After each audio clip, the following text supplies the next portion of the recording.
Hey, I'm Jesse. Let's continue in our devotions for the series Radical Family. We saw Ephesians 5 this Sunday. Yesterday we delved into this passage in 1 Peter chapter 3, and I want to focus on it a little bit more because it gives us incredible instruction for just how we function and how the family works according to God's design. Biblically, here's how the household functions, guys. So we saw this call in 1 Peter chapter 3, verses 1 through 6, for wives to submit to their husbands, so that if some disobey the word, they may be won over without a word by the way their wives live when they observe your pure and reverent lives. But then there's this other instruction that comes to husbands in verse 7. Husbands, in the same way, live with your wives in an understanding way, as with a weaker partner. All right, this is politically very incorrect, but it's just true. And also, guys, it works. It just works. It's a good thing. It is a good thing for you as a husband to treat your wife as the more precious vessel. All right, man, we've kind of gone off the rails culturally here, and we feel like we've up into the apple cart and we're trying to do away with the whole notion of gender. But it's real. It's obvious. It's basic biology. But it's more than that too. The way that a husband treats his wife is affected, is influenced by the physical differences between the two of them. All right, I know that it's woke to pretend like, if a dude wants to compete against female athletes and he identifies as a woman, then you're supposed to call him that, but he's not. He's not. All right, and it speaks actually to the very point that's being made here. Physiologically, men are different than women. If you've gone through male puberty, then you have greater bone density and higher testosterone levels. You have more muscle mass. All right, you're just physically able to do stuff that your wife is not able to do. All right, I'm assuming I don't have any money, so it's just true. Men are physiologically stronger than women, and that affects the power dynamic. All right, that your strength is for her protection and for you to provide for her.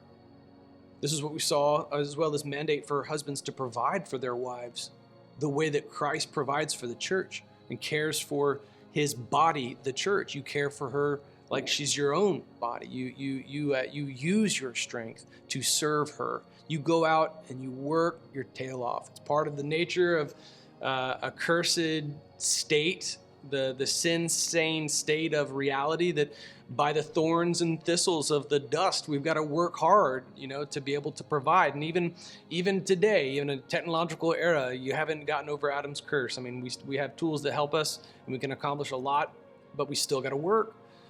Your physical strength is a good thing. It is for her protection, but is to be considered. The power dynamic is real. You physically are more powerful than she is. Now, would you use that in such a way that brings honor to her, with an understanding way, as with a weaker partner, showing them honor as co-heirs of the grace of life?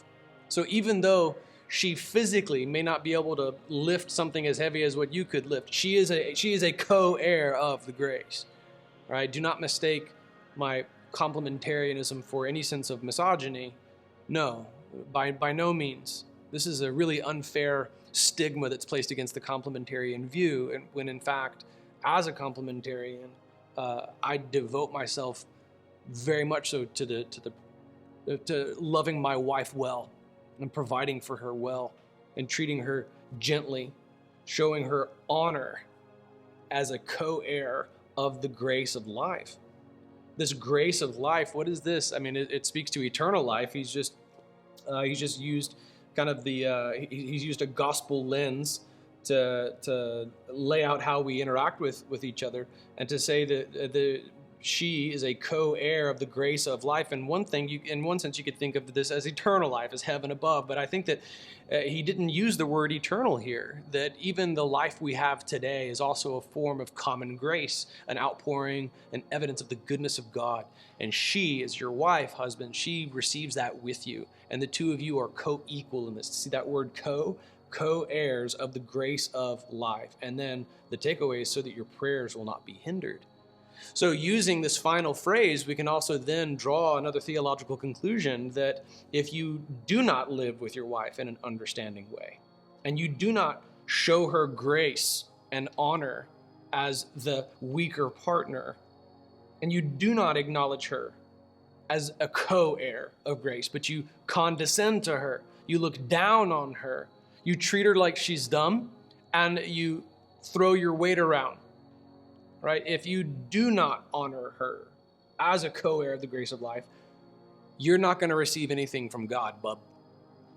All right? If a guy comes to take my baby girl, Autumn Grace, on her first date when she's 40, and he has been anything but sweet to her, and he asks me for anything, the only thing he's getting is a swift kick off my porch.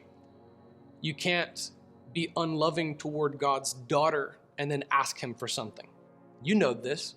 You know this. She is the daughter of the king, and you answer to him for the way in which you treat her. This is a biological reality. It's a simple truth.